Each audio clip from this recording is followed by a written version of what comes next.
Momen haru menyelimuti pernikahan Luna Maya dan Maxim Buttier. Salah satu sahabat terdekat mereka, Raffi Ahmad, mengungkapkan rasa haru dan bahagianya lewat unggahan menyentuh di Instagram, Rabu, 7 Mei 2025. Raffi Ahmad yang turut menjadi saksi di akad nikah Luna Maya dan Maxim Buttier tak kuasa menahan rasa haru melihat kebahagiaan sahabatnya tersebut. Dalam unggahannya, Raffi Ahmad mengaku tak kuasa menahan air mata saat menyaksikan sahabat lamanya akhirnya menikah. Raffi Ahmad menyebut momen tersebut sebagai jawaban dari doa-doa yang selama ini dipanjatkan Luna secara diam-diam. Raffi Ahmad juga mendoakan agar pernikahan Luna dan Maxim menjadi awal yang suci, penuh cinta, dan selalu berada dalam lindungan Tuhan.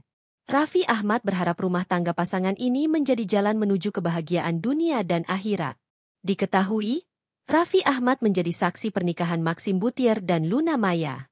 Selain Raffi Ahmad, ada juga suami Maya Estianty, Irwan Musri.